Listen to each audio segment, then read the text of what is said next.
The Philippines is grappling with a corruption scandal that has a familiar ring to it. A multi-billion-dollar flood control project riddled with fraud.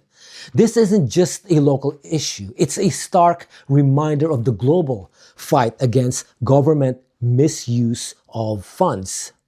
So, while excellent journalists and news outlets are covering this ongoing investigation minute by minute, my series will run in parallel, offering a different perspective that focuses on the foundational knowledge necessary for us to understand the why behind the headlines. Now, this is a full participation series, and I want you to feel completely involved from the start.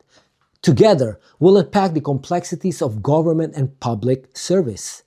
Listen, I'm not an expert on everything, but I believe that by pooling our knowledge and asking the right questions, we can all become more informed citizens. So, let's begin our journey by understanding a crucial point. Building public infrastructure like roads, bridges, and flood control systems is a serious undertaking funded by our own tax money. To ensure this money is spent wisely and fairly, the government follows a very specific process called public bidding or procurement, guided by the Government Procurement Reform Act. This process is meant to be a public contest. A government agency such as the Department of Public Works and Highways, DPWH, first announces a new project and posts a public notice. This notice, typically found on the Philippine Government Electronic Procurement System website, contains all the essential information: what the project is, how much it's expected to cost, and the rules for joining the competition. Now, contractors who want to participate must first be eligible and qualified. This means they must prove that they are a legitimate business with the right licenses, have enough experience with similar projects, and possess the financial capacity to complete the work. All qualified contractors then prepare their bid documents and submit them on a specific date. A special group within the government, the Bids and Awards Committee, BAC, publicly opens these bids and checks each one for compliance with all the rules. The winner is the contractor who submits the lowest calculated and responsive bid. In other words, the one who offers the lowest price while still meeting all the project's technical requirements. This is how the government is supposed to get the best value for our money. Once the winner is chosen, the contract is signed and the project can begin. That's how the system is supposed to work. However, with the flood control project, something appears to have gone terribly wrong, sparking a major scandal and a formal investigation. The core problem is the alleged misuse of billions of pesos intended to protect communities from flooding. Ironically, the very systems built to protect against floodwaters failed spectacularly, leading to widespread flooding that exposed these failures and prompted citizens to demand answers about how their tax money was spent. Instead of a fair contest, it is believed the system was rigged. A few powerful contractors who allegedly have close connections to high-ranking government officials are said to have won most of the projects.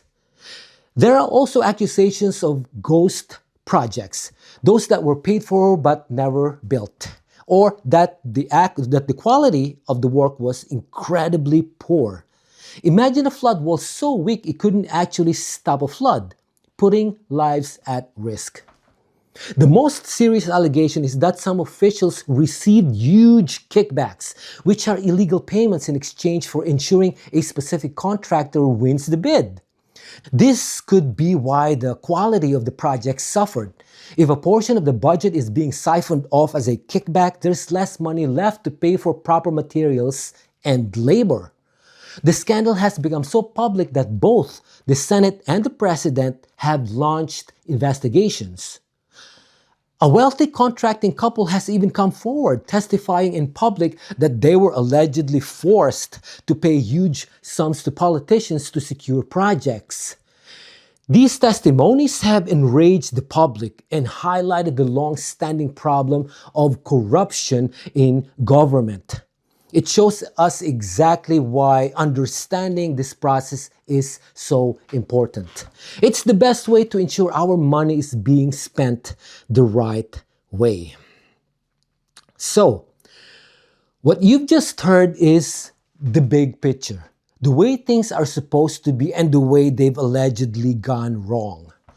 This flood disaster isn't just an act of nature, it is in many ways man-made, a direct result of alleged corruption and a broken system. Now, listen, this is just the beginning because my goal here is to help all of us get a solid understanding of how this system works and why these problems keep happening. By running this series in parallel with the ongoing investigations, we can contribute new ideas and even find more effective solutions to these systemic flaws. This isn't just a criticism, it's a call to action. We know there are good, honest people in government who want to make things right. Together, as informed citizens, with our collective knowledge, we can prove that change is possible. Now, you can leave a comment below and let me know if I left out anything that you think can add to this discussion. I plan to continue this topic and converse with all of you because your contributions, with all of your brilliant minds and expertise, can truly shed light and provide solutions to these continued flaws in how the Philippine government handled these contracts. Thank you, and I'll see you soon in the next video.